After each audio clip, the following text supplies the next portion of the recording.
আমার নবী শুনেছিলেন। আল্লাহ নিজের সুরে আমার নবীকে 2টি আয়াত পড়ে শোনালেন। এরে নবী রে, আমি এই 3টে জিনিস দিলাম, তার মধ্যে 2টি আয়াত তুমি নিয়ে যাও। তোমার বিষমপুরের ছেলে মেয়েদেরকে, ডানগাড়া বিষমপুরের অঞ্চলের সমস্ত নর নারীকে, সারা বিশ্বের তোমার বানুদেরকে বলে দিবে, তোরা এই 2টি আয়াত পড়ে শুয়ে যাবি। তোরা দিন খাটা মানুষ, মজুরি করা মানুষ, পরিশ্রম করা মানুষ, ক্লান্ত মানুষ, রাত জাগতে পারবি না। কমপক্ষে এসের নামাজ পড়ে এ 2টি আয়াত মাত্র 1.5 মিনিট 2 মিনিট তোরা বিছানায় বসে বসে স্বামী স্ত্রী পড়ে নিয়ে শুয়ে যাবি। শোন, আমি আল্লাহ এ 2টি আয়াতের বিনিময়ে সারা রাতে জেগে জেগে কোরআন পড়তে গেলে আমি যেই নেকিটা দিতাম, আমি 2টি আয়াতের বিনিময়ে সেই নেকিটা আমি দান করব। আলহামদুলিল্লাহ। শুধু তাই নয়, মান কারাহু লাইলাতান কাফাতাহু। ওরে নবী, তুমি তোমার উম্মতকে বলে দিবে, তোমাদের পায়ে পায়ে দুশ্মন। দেখো উত্তরপ্রদেশে কি হয়, তোমার রাজস্থানে কি ঘটে, কর্ণাটকে কি ঘটে, এই বাংলার মাটিতে যেখানে সেখানে মুসলমান খুন হয়, খুনের কিনারা হচ্ছে না। মুসলমান রে, কখন কি হয়ে যায় তোমার, তোরা ওই 2 আয়াতটা পড়ে শুয়ে যাবি। দেখি তো কোন দুশ্মন, কোন শত্রু, কোন শয়তান তোর বাড়ির, তোর ত্রিসীমানায়, তোর তুলা মাটিতে কে ঢুকে যায়। আল্লাহ নিজে বলছেন, হ্যাঁ নবী, ওই 2টি আয়াত যারা পড়ে শুয়ে যাবে, আমি আল্লাহ ওরে সারা রাত্রি তার বাড়ি পহরা দেওয়ার ব্যবস্থা করে দেব। ওই বাড়িটা আমার পহরার আওতায় চলে আসবে। আর আমি যেই বাড়ির পহরাদার হয়ে গেলাম, ওই বাড়ির একটা চুল কেউ বিগড়াতে পারবে না। বিশ্বাস করেন? এই কোরআনটাকে বিশ্বাস করেন তো? বলুন, বিশ্বাস করেন কি করেন না? নবীর কথাকে বিশ্বাস করেন তো? ভাইজান, আবু বকরকে তাড়াতে হবে। ওই মক্কার কাফিররা আজ দেখেন ভারতের মাটিতে ন্যাংটা হয়ে ঘোরাফেরা করবে। ন্যাংটা হয়ে ওরা মাথায় সিঁদুর পরে, শাখা পরে এখানে ওখানে যাবে। শুধু আমাদের মুসলমানের মেয়েরা, এরা বোরখা বা উড়না হেজাব পরে এরা স্কুল কলেজ ইউনিভার্সিটিতে এরা যেতে পারবে না। অর্থাৎ এই দেশ সভ্যতার অনুমতি নাই, অসভ্যদের সব ঘোরাফেরা করার অনুমতি। আবু বকরকে গ্রাম থেকে, মক্কা থেকে তাড়িয়ে দিল। আবু বকর চলে যাচ্ছে। একদিন, 2 দিন, 3 দিন, 3 রাতের রাস্তা হেঁটে চলে গেছে। যেতে যেতে যেতে যেতে বারকে গামাত, যেই দিকে 2 চোখ ওই দিকে হেঁটেই যাচ্ছেন, না খাওয়া, না পান করা, না কিছু। ওই জায়গার লিডার একজন অমুসলিম। আবু বকরের সঙ্গে ছিল তার বন্ধুত্ব, যার নাম হচ্ছে ইবনু দোকান্নার সাক্ষাৎ হয়ে যায়। আবু বকর, তুমি এইদিকে মানে কোথায় চলেছ? তোমাকে দেখে অন্যরকম মনে হচ্ছে। তোমার উপরে মনে হচ্ছে যে কেউ অন্যায় করেছে, জুলুম করেছে, অত্যাচার করেছে। আল্লাহু আকবার। ভাই আমার, বেছে বেছে নবীর যুগেও, নবীর জমানাতেও বেছে বেছে এই কোরআনের হাফেজেরাকে ফাঁকি দিয়ে, ধোকা দিয়ে হত্যা করেছে। এক জায়গাতে 10 জন এই কোরআনের হাফেজকে তারা মারলো, এই কোরআনকে মিটিয়ে দেওয়ার ষড়যন্ত্র স্বরূপ। কয়েকদিন পরেই বীরে মৌনা বলে এক জায়গায় ৭৭ জন হাফেজে কোরআনকে তারা শহীদ করে দিল। নবী এই সংবাদ পেয়ে এতটাই মর্মাহত হয়েছিলেন, 1 মাস ধরে ফজর আর এশারের নামাজের পরে দুআয়ে কুনুত ওই কাফেরদের জন্য নবী বদদুয়া করে গেছেন। আল্লাহু আকবার। এই কোরআনকে মিটাবার জন্য বেছে বেছে আমেরিকা, আফগানিস্তানের এই হিফজুল কোরআন, বিষমপুরের মতো হিফজুল কোরআনে 10 বছরে, 11 বছর, 12 বছরের ছেলেদের উপরে কোরআন পড়ছে তারা। 4 জন হাফেজ, চারজন হাফেজ লাঠি নিয়ে ঘোরাফেরা করছে, আর ওই সময় ওখানে বোমা বর্ষণ করলো। আল্লাহু আকবার। 280 জন হাফেজে কোরআন মরণের চিরতরে মরণের কোলে তারা শুয়ে গেল। একবার পড়া যাবে না ইন্না লিল্লাহ? ভাইজান, কেন? একমাত্র এই কোরআন মুসলমানকে যদি তোমরা মিটাতে চাও, মুসলমানকে যদি ধ্বংস করতে চাও, তবে এই কোরআনকে মিটাতে হবে। এই কোরআন থেকে মুসলমানকে দূরে সরাতে হবে। ডাক্তার জাকির নায়েককে তাড়াতে হবে। মিজানুর রহমানকে বাংলাদেশ থেকে তাড়াতে হবে। এদের অপরাধ কি? এদের অপরাধ একমাত্র কোরআনের দাওয়াত, একমাত্র কোরআনের দাওয়াত। বন্ধুরে আমার, এই হিফজুল কোরআন, এই আপনার বিশ্বমপুর হিফজুল কোরআন, এর যে শত্রু হবে না, এর যে দুশ্মন হবে না, এটা ভাবা উচিত নয়, এটা স্বাভাবিক।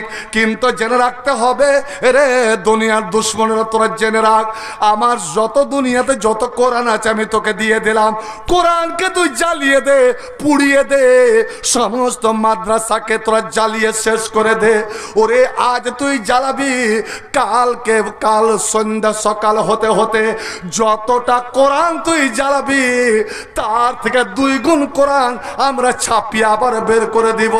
কারণ আজ পৃথিবীর বুকে 1,25,25,00,000 ওপরে হাফেজে কোরআন বেঁচে আছে। আল্লাহ রাব্বুল আলামিন বলছেন, এই কোরআন আমি পাঠিয়েছি, এই ইসলাম আমি পাঠিয়েছি, এই দ্বীন আমি পাঠিয়েছি। কিয়ামত পর্যন্ত এই কোরআন আমি দেখাশোনা করব, এই কোরআনকে আমি রক্ষা করব। এর এই কোরআনকে মুখস্থ করে দেওয়ার জন্য এই ব্রেনের কম্পিউটারে, অন্তরের কম্পিউটারে আমি গেঁথে নেওয়ার জন্য আমি হাজার হাজার লাখ আমার সৈনিক তৈরি করতে থাকবো। আর সেটাই হলো এই হিফজুল কোরআন মাদ্রাসার রূপ। ভাইজান, এবার এলেন মক্কার কাফেরেরা কোরআনকে মিটিয়ে দেওয়ার জন্য আবু বাকারকে বের করে দিল। কিন্তু ইবনে দোকান্না যখন শুনলেন যে একমাত্র আমার অপরাধ, আমি কোরআন পড়ে শোনাই, আমি কাউকে ডাক দিই না, কিন্তু তারা নিজেরাই এসে মক্কার ছেলে মেয়েরা ভিড় জমিয়ে দেয় আমার কান্নায়, তারাও কেঁদে ফেলে, অনেকে কালেমা পড়ে মুসলমান হয়ে যায়। এই অপরাধে আজ আমাকে বাড়ি থেকে বিতাড়িত করে দিয়েছে, তাড়িয়ে দিয়েছে, গ্রাম ছাড়া করে দিয়েছে। ইবনে দোকান্না সেই দিন বলেছিলেন, ফামিসলুকা লা ইউখরাজ, আপনার মতন মানুষকে যেই দেশবাসী, যেই গ্রামবাসী আপনার মতন একজন মানুষকে বের করে দেয়, তারা মানুষ নয়, তারা অমানুষ। চলুন, আমি আপনাকে আশ্রয় দিলাম, আমি আপনাকে আশ্রয় দিলাম। একজন কাফের যদি সাহিবে কোরআন আবু বকরকে আশ্রয় দিতে পারে, বন্ধু আমার, আপনাদের করণীয় কি, আপনাদের কর্তব্য কি আপনারা বলুন তো?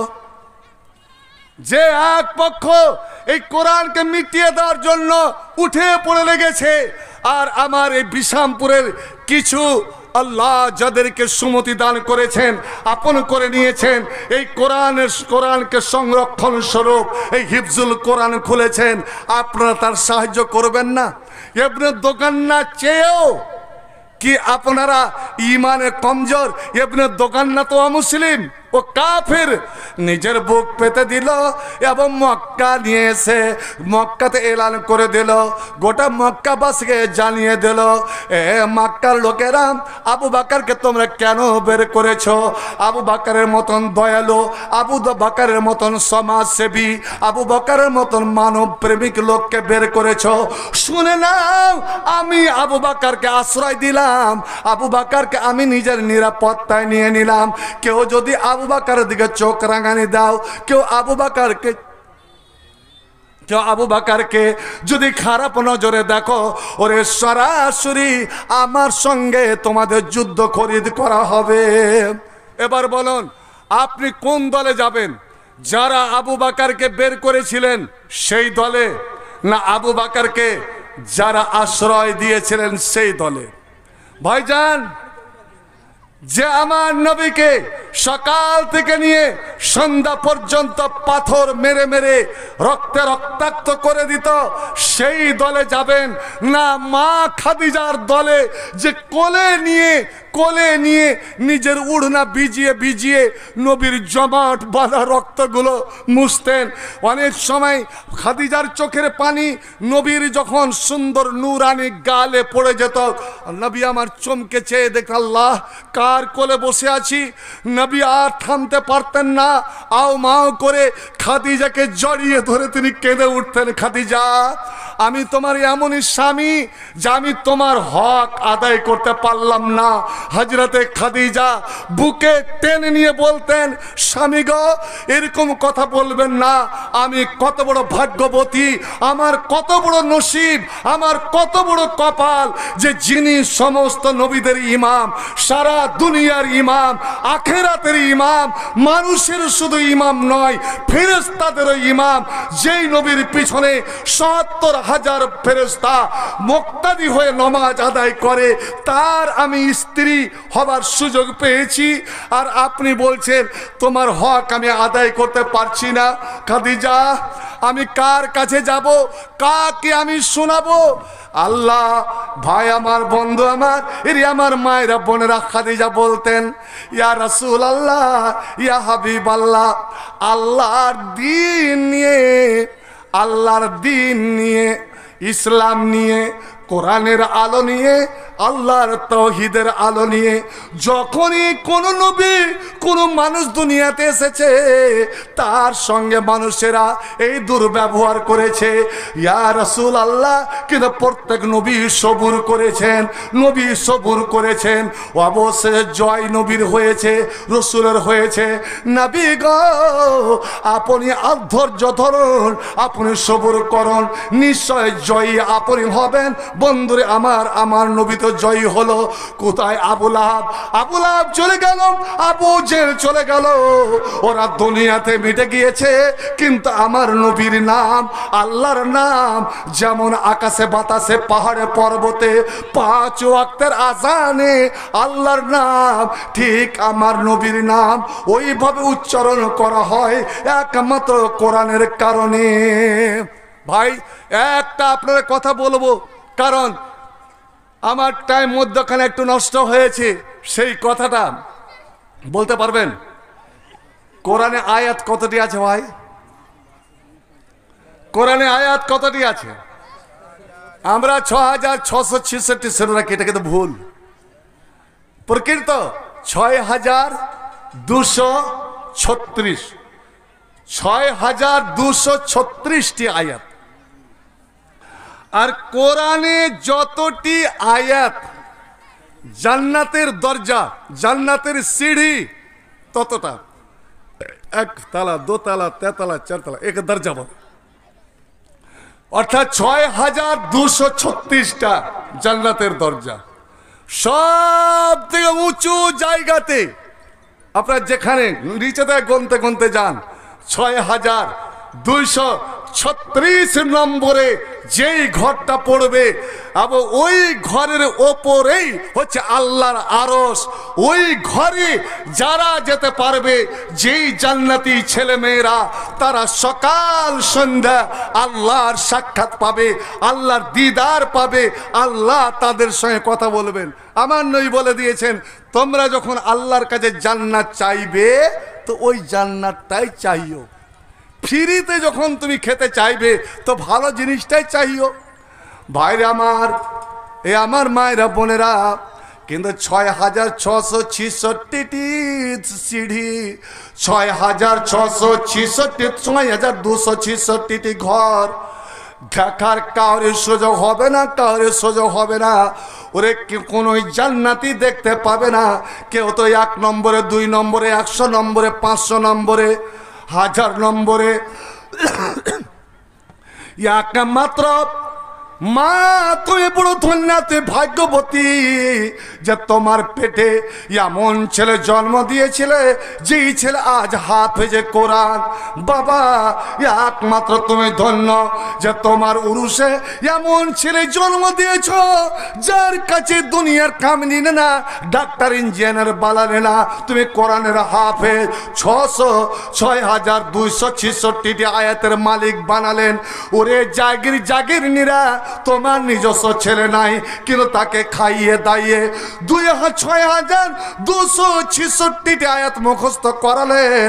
আমার নবীর হাদিস, সেই হাদিস আল্লাহ কিয়ামতের দিন ওই সব হাফেজে কোরআনদেরকে ডাক দেবেন, ওই হাফেজদেরকে ডাক দেবেন, এরে যারা দুনিয়াতে আমার কালামুল্লাহ মুখস্থ করেছিলে, এসো এসো। আল্লাহ ইরশাদ করুন, আল্লাহ রাব্বুল আলামিন বলবেন, এই দেখো জান্নাত। ওরে প্রথম সিঁড়িতে তুই পা দাও, আয়াত পড়ে ইকরা, তুমি কোরআনের একটা একটা করে আয়াত পড়ো আর তাকে আর ওপরে চড়ো, পড়ো আর ওপরে চড়ো, কিন্তু তাড়াহুড়ো করে পড়বে না। ওর রাত্রে কামা কুন্তা তোরাত্তেল ফিদ দুনিয়া। আল্লাহ বলবেন, এরে হাফেজে কোরআনেরা, তুমি থেমে থেমে শুদ্ধ উচ্চারণ করে, যেমন আমার মামা বললেন যে দুইটা ছেলে যখন কোরআন পড়ে তো মনে হয় যে তারা পাখি। আল্লাহ রে আল্লাহ, ওই কোরআনের পাখি এমন যুগে যুগে হয়েছে যে স্বয়ং আল্লাহর নবী ছিলেন সুরের রাজা, নবীর সুরে দুনিয়া পাগল। কিন্তু আমার নবীর একটা এমন হাফেজ ছাত্র ছিল যে ওই হাফেজ রাত 12টায় 1টাতে যখন কোরআন পড়তেন, নবী বিছানায় থাকতে পারতেন না। নবী আম্মা জান আয়েশাকে সঙ্গে নিয়ে, আয়েশার আর কত ঘুমাবি, উঠ উঠ চল, জান্নাতের গীত, জান্নাতের আওয়াজ শুনবি তো চল। ওই তালবিলটার পিছনে নবী লুকিয়ে দাঁড়িয়ে যেতেন, গুপটি মেরে দাঁড়িয়ে যেতেন পিছনে আয়েশা। ঘন্টার ঘন্টা ওই ছেলে কেঁদে কেঁদে কোরআন পড়তেন, আর আমার নবী আর আম্মা জান আয়েশা তারা কেঁদে কেঁদে পাগলের মতন কোরআন শুনতে থাকতেন। আর সুর কোরআন শুনে নবী চট করে ঘরে ঢুকতে যেতেন, আর ঘরে ঢুকে আল্লাহর দরবারে হাত উঠে দোয়া করতেন, হে রাব্বুল আলামিন, তুমি যুগে যুগে কালে কালে যারা এই কোরআন মুখস্থ করবে তাদের মধ্যে এরকম সুর, এই সুরের ঝংকার আল্লাহ তুমি দিও, যেমন দাউদের সুরে পাগল হয়ে পোক পাখালে বসে যেত। আল্লাহ আমার উম্মতের মধ্যে এমন সুর তুমি দিও যে এই সুরে দুনিয়ার মানুষ যেন পাগল হয়ে কোরআনটা শুনে। আল্লাহু আকবার। আল্লাহ বলবেন, ওইভাবেই একটা আরেকটা করে টেনে টেনে উচ্চারণ করে আয়াত পড়ো আর ওপরে চড়ো। ওই হাফেজটা তাকাবে, আল্লাহ কি করবো? শোনো, ফাইন্না আখেরা মানজালে তাকা, তোর ওটাই হবে ঘর, তোর ওটাই হবে জায়গা যেখানে গিয়ে তোর কোরআন পড়া শেষ হবে। মিনাল জিন্নাতে ওয়ান নাস, তোর শেষ আয়াত শেষ যেখানে হবে 6,266টি আয়াত যেখানে গিয়ে শেষ হবে, ওটাই হবে তোর জান্নাত, ওটাই হলো জান্নাতে আদান, ওটাই হলো জান্নাতুল ফেরদাউস, ওটারই উপরে আছে আল্লাহর আরশ। সুবহানাল্লাহ। নবী জান্নাতুল ফেরদাউসের মালিক, আর হাফেজে কোরআনেরা ওই জান্নাতুল ফেরদাউসে। একবার বলা যাবে না সুবহানাল্লাহ? আপনি বলবেন, মাওলানা আমার তো ছেলে নাই, আমি কোন ছেলেকে হাফেজ বানাতে পারলাম না। আপনি জায়গির রেখেছেন?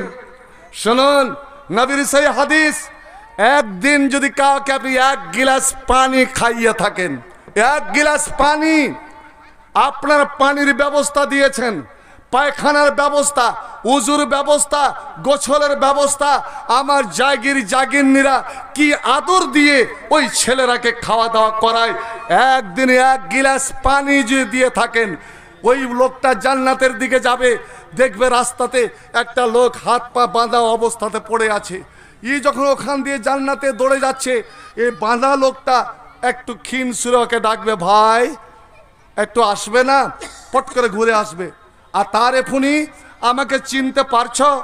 এ তখন মুখের দিকে তাকাবে, কে বলো তো? হ্যাঁ চিনে নিয়েছি ভাই। কেঁদে যাবে আর বলবে, আমি চিনে নিয়েছি। কে বলো তো? আপনি বিশানপুরের আমার জায়গির নজরুল ইসলাম, আপনি আমার জায়গির মাস্টার আব্দুল আমজাদ আলী নন, আপনি আমার জায়গির মাস্টার অমুক নন, আপনি আমার জায়গির নিউমুক নন। বাছা ধন, তুমি আমাকে তো চিনে নিয়েছো।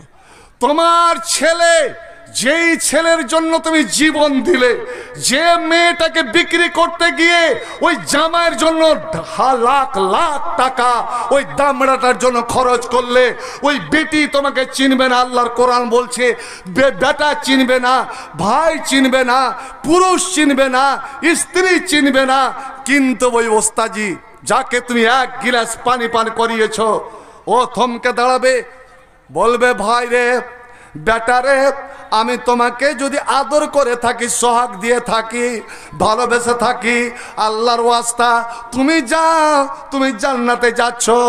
আল্লাহ যেহেতু তোমাকে ভালোবেসে নিয়েছে, তুমি যদি আমার কথার আল্লাহকে তুলে ধরো, তো হতে পারে আল্লাহ তোমার কথা রেখে নিবে। আমাকে একটু তুমি বাঁচাও।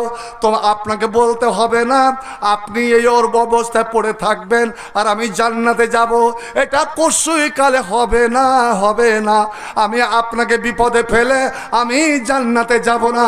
আমি যেখানে 2 বছর ধরে, 3 বছর ধরে, 1 বছর ধরে, 1 দিন ধরে, 1 মাস ধরে খাওয়া দাওয়া করেছি, আমার উপকার যারদের ওপরে, আমি তাদেরকে বিপদে ফেলে যাব না।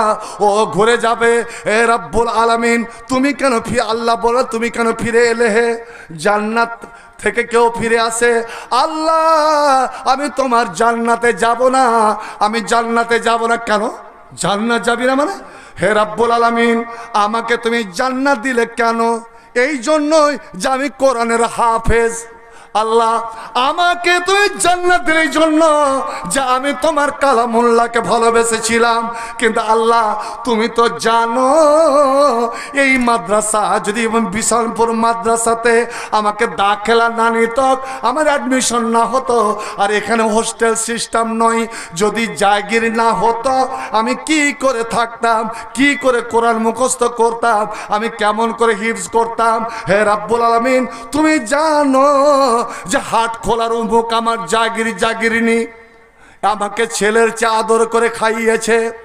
আল্লাহ আজ আমি দেখলাম রাস্তাতে তারা বিপদে পড়ে আছে, হাত পা পিছনে মোড়া হয়ে বাঁধা রয়েছে।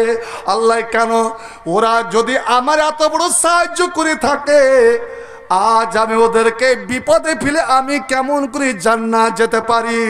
অতএব আল্লাহ আমার দাবি, আমার ব্রেনে, আমার জবান দিয়ে তোমার যদি 6266টি আয়াত আমি যদি তেলাওয়াত করে থাকি, আমি যদি মানুষকে শুনিয়ে থাকি, এই কোরআন দিয়ে আমি যদি নামাজ পড়িয়ে থাকি, আল্লাহ এটা তোমার কালাম, তোমার কালামের ওয়াস্তা আমার জাগির নিকে যতক্ষণ তুমি আমার সঙ্গী না বানাবে, আমাকে যারা সাহায্য করেছে, এই মাদ্রাসাকে যারা হেফাজত সাহায্য করেছে, আল্লাহ ওদেরকে যতক্ষণ আমার সঙ্গী না করবে, আমি ওদেরকে সঙ্গে যতক্ষণ না পাবো, আমি একাই কিন্তু জান্নাতে যাব না।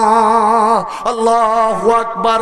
আল্লাহ হেসে বলবেন, এরে আমার ভালোবাসা শোন, আমি আজ এই মহা সংকটের দিনে, বিপদের দিনে, যেখানে আপন ছেলে মেয়েরা এক অপরকে ছেড়ে পালিয়ে গেল রে, আমি ওটা দেখার জন্য ওই লোকটাকে রাস্তাতে বেঁধে রেখেছি যে তুমি যার বাড়িতে খাওয়া দাওয়া করেছো, যার সাহায্য নিয়ে লেখাপড়া করেছো, আজ ওই বেচারাকে বিপদে ফেলে তুমি চিনতে পারছো কি পারো না, আমি তোমার এইটুকু দেখারই জন্য আমি এই খেলাটা খেলেছিলাম। যখন তুমি চিনে নিয়েছো আর তুমি আমার কাছে ফরিয়াদ জানাচ্ছ, শুনো আমার হাফেজে কোরআন যারা আমার কোরআনকে ভালোবাসে, আমার কোরআনকে মুখস্থ করেছে, আমার কোরআনকে রাত দিন তেলাওয়াত করেছে, আমি তাদের দাবিকে প্রত্যাখ্যান করতে পারি না, আমি তাদের দাবি নকল করতে পারি না। যাও যাও যাও, আমি তোমার জাগির নিকে মাফ করে দিলাম, আমি ক্ষমা করে দিলাম, তুমি তাকে সঙ্গে নিয়ে জান্নাতে চলে যাও। একবার জোরে বলুন আলহামদুলিল্লাহ। রহিম জানিয়ে আসিয়াছি মৌলারি দরবারে, আল্লাহ তাড়াইও না মোরে, তোমারই গোলাম মোরা, তোমারই দরজার গোলাম, তোমারই দুয়ারে রাহিম জানি আসিয়াছি তোমারই দরবারে। আলহামদুলিল্লাহ। 1500 টাকা 500 টাকা আমার স্ত্রীর আর 1000 টাকা আমার, আমি 4000 টাকা রমজানে দেব। হাজি বাজি 1500 500 টাকা আর মামির, হ্যাঁ 1000 তোমার, আর 4000 টাকা রমজানে দিয়ে 4000। তো কত হলো মামু? 5,500। আরে বঙ্কা চাঁদ সাড়ে রিকাত নমাজ আছে জি, 5.5 রিকাত, 4.5 রিকাত, 3.5 রিকাত নমাজ আছে। কহ যে 4,500 রমজানে দিয়ে দেবো, তাহলে 6,000 হয়ে যায়। আলহামদুলিল্লাহ। ইন্নাল বেতু ইহবুল বিতরা। আমার মামা আলহাজ ডাক্তার ইব্রাহিম, তারা স্বামী স্ত্রী মিলে, আমার মামা মিলে 1500, অর্থাৎ ওর 1000, মামির 500, 1500 নগদ, আর 4,500 যেটা রমজান মাসে দেবে 6,000। মাশাআল্লাহ আলহামদুলিল্লাহ। জাযাউল্লাহ আহসানাল জাযা। হাইয়াকাল্লাহ বারাকাল্লাহ। ভাই আমার, আমি কিছু 1 মিনিট মামা, 30 পারা কোরআন এই রমজানে এসেছিল। রমজান চলে আসছে, অনেকেই আমি যদি হাত উঠাতে বলি লজ্জাতে হাত উঠাবে না, সবাই আমরা কোরআন পড়তে জানি না, আর শোনারও আমরা সময় দিব না। কিন্তু দুনিয়াতে একটাই কেতাব যেটা হলো কোরআন, যে পড়বে হরফে হরফে 10 নেকি। রমজান মাসে ওটাই যে কত নেকি আল্লাহ দিবে তা আল্লাহ জানেন, আর যে শুনবে সেও 10 নেকি। আজ আপনারা এই বিশামপুরের আমার জানা মতে বয়স্ক লোক একটা আছে কি, এ আমার মামার যেখানে বাড়ি, আমি তো দেখছি ওখানে বয়স্কদের মধ্যে ওই মামার মা, আর একটা ওই মরিচ বেচার সালাম, আর একটা ওই যে গাল কাটা সালাম বোধ হয়, বাকি সব চলে গেছে কই। অতএব আপনারা বেঁচে আছেন ওই মা বাপকে স্মরণে রেখে আজ আপনি এখান থেকে 1 পারা কোরআনের নেকি নিয়ে যেতে পারবেন। 1 পারা কোরআন বাড়ি গিয়ে এখন পড়া সম্ভব নয়। আমরা দুর্বল মানুষ। মুসা নবী ওই মেরাজের রাত্রিতে বলেছিল তোমার উম্মত দুর্বল, 5 ওয়াক্ত নামাজ পড়তে পারবে না, যাও কমিয়ে নিয়ে এসো। ভাইজান, কিন্তু 1 পারা কোরআনে কতটি হরফ আছে বিজ্ঞ হাফেজেরা বলতে পারবে। 1000 2000 যদি হরফ হয়, তাহলে 10 করে যদি হরফে হরফে নেকি পান, কতটি নেকি নিয়ে যাবেন। আমার হাতে কোরআন, এই কোরআনকে বিশ্বাস করুন, নবীর হাদিসকে বিশ্বাস করুন। মা বোন, আজ দেখব এই বিশামপুরে কত বাবা, কত মা, দাদু দাদি, নানা নানি, বয়স্করা আজ দুনিয়াতে বিদায় নিয়ে চলে গেছেন। আজ আমি এখানে একজন মাস্টার সাহেবকে দেখতে পাচ্ছি না, উনি বেঁচে আছেন না মারা গেছেন বলতে আমি সাহস পাচ্ছি না। বেয়াদি মাস্টার গিয়াসউদ্দিন 2000 টাকা দিয়েছেন, বেঁচে আছেন আলহামদুলিল্লাহ। কিন্তু ওনার ভাই, যেটা আসল নামটা জানেন, কিন্তু বাবু হাজি বলতো, দুনিয়া থেকে চলে গেছে। ভাইজান, নিশ্চয়ই কোনো অসুবিধা, তাই তো মাস্টার মশাই আসতে পারেননি। আজ এখান থেকে ওই মৃত্যুদের জন্য আপনার বাড়িতে যে পরিবার, ছেলে মেয়ে, বউ বেটি বেঁচে আছেন, তাদের জন্য, তাদের সহি সালামতের জন্য, যেই বাড়িতে কোরআন তেলাওয়াত হয়, যারা কোরআনকে ভালোবাসে, ওই বাড়ির নিরাপত্তার দায়িত্ব আল্লাহর। ওই বাড়িতে বিশেষ আল্লাহর রহমত। 1 পারা করে কোরআনের নেকি নিয়ে যেতে পারবেন। 30 জন, সুযোগ কিন্তু সবারই জন্য নয়। 30 নবী বলেছিলেন 4টা গুণ যাদের মধ্যে, 4টা গুণ যাদের মধ্যে কিয়ামতের দিন 14 তারিখের চাঁদের মতন রূপ নিয়ে বিদ্যুৎ বেগে বিনা হিসাবে জান্নাত যাবে। 4টা গুণ যাদের মধ্যে থাকবে, এই গুণগুলো কিন্তু খুব মুশকিল নয়, কঠোর নয়, সবাই পারবেন চেষ্টা করলে। বিনা হিসাবে জান্নাত, আর এক একজন ফের ৭৭টা করে মানুষকে সুপারিশ করে জান্নাতে নিয়ে যাবে। ভাই আমার, কি কি গুণ? গুণটি যখন বলেছিলেন, ওখানে একজন গরিব সাহাবী চামড়ার পোশাক পরে আছে, কিচ্ছুই না, সারা শরীর উলঙ্গ, কুদ্দে উঠে দাঁড়িয়ে বলছে উদুল্লাহ আলী আইয়া জালান মিনহুম, হুজুর আপনি দোয়া করে দেন আমি যেন ওই ৭৭,০০০ মানুষের মধ্যে আমি যেন থাকি, আমি যেন বিনা হিসেবে যেতে পারি। আল্লাহু আকবার। নবী চট করে বললেন, ওরে জিবরিল আমাকে বলে গেল তুমি ওদেরই মধ্যে। এবার ওর দেখা দেখি আরেকজন উঠে বলছে হুজুর আমারও জন্য দোয়া করে দেন। নবী বললেন যার ভাগ্যে ছিল সে নিয়ে চলে গেছে, এটা একটাই চান্স ছিল, একটাই সুযোগ ছিল। সাবাকাকা বেহা ওক্কাসা, ওই লোকটার প্রথম লোকটার নাম ছিল ওক্কাসা, ওক্কাসার ভাগ্যে চলে গেছে। ভাই আমার এ 30 পারা কোরআন, 30 জন মুসলমান, 30 জন আমার বাবা হোক, মা হোক, ভাই হোক, বোন হোক, দেখি আল্লাহ কাকে ভালোবাসার রূপে নির্বাচন করেলেন। 1 পারা কোরআনের নেকি বিনিময়ে মাত্র 1000, 5000, 10,000 আমি চাইনি। 1000 নগদে হোক, বাকিতে হোক, মাঠ ভরা ফসল আল্লাহ রাব্বুল আলামিন গোটা বিশনপুর আর আপনাদের ওয়াসিলায় গোটা অঞ্চলের উপরে যেন রহম আল্লাহ বর্ষণ করেন। মাত্র 1000 করে 30 জন 1 পারা কোরআনের নেকি যেন এখান থেকে নিয়ে যেতে পারেন। দেখি আব্দুল করিম 4000 টাকা দিল 4 পারা কোরআনের। কোন আব্দুল করিম? হার জাগিরে বেটা, হ্যাঁ মান্নান হাজির ছিল তো। কই মামু কই? এইখানে কোনটা আছে? হ্যাঁ মামু আব্দুল করিম। তোরকে গোটা পরিবারটা তো নমাজি। আল্লাহু আকবার। দাদু হাজি উসমান এবং দাদি তো ছিল, আর তো বলাই যাবে না, বাবাও ছিল। তো মামা তুই বোধহয় ফজর পড়িস, জোহর পড়িস, আসর পড়িস, মগরব পড়িস, এসারটা বোধহয় পড়িস না। তুই তো একজন ব্যবসায়িক মানুষ, বিজনেসম্যান, হিসাবে এত একদম চাক্ষুষ ভুল কেন করলি? 5000 না দিয়ে 4000 কেন? অর্থাৎ আমার মামা আব্দুল করিম মা, বাপ, দাদু, দাদি এবং পুরো বংশের জীবিত মৃত্যুদের পক্ষ থেকে 5000। তুমি যদি আশেপাশে থাকো 1000 না থাকলে তুমি বলে পাঠাও বাকিতে, আর থাকলে মামা তুমি দিয়ে যাও। আব্দুল করিম মাশাআল্লাহ 5000 5 পারা। আর বললাম যে সুযোগ সবারই ভাগ্যে আসবে না, বারবার আসবে না। ভাই আমার টাইম কাউরির জন্য অপেক্ষা করে না। জুমার দিন, শুক্রবারের দিন এমনই একটা মহামূল্য। সাইদুর রহমান জিয়াগাছির এক অতিথি ছিল চাঁদপুরে 10,000 টাকা। আলহামদুলিল্লাহ। সাইদুর রহমান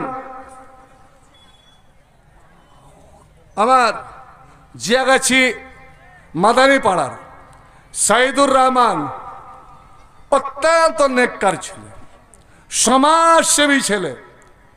এই ছেলে কোনো আলেম নয়, মৌলবি নয়, কিন্তু রমজান মাসে পাই করে যাকাত বের করে। ওই একাই 10,000। মাশাআল্লাহ, আলহামদুলিল্লাহ, জাযাহুল্লাহ হাসানাল জাযা। হাইয়াকাল্লাহ, বারাকাল্লাহ, আল্লাহুম্মা সাল্লি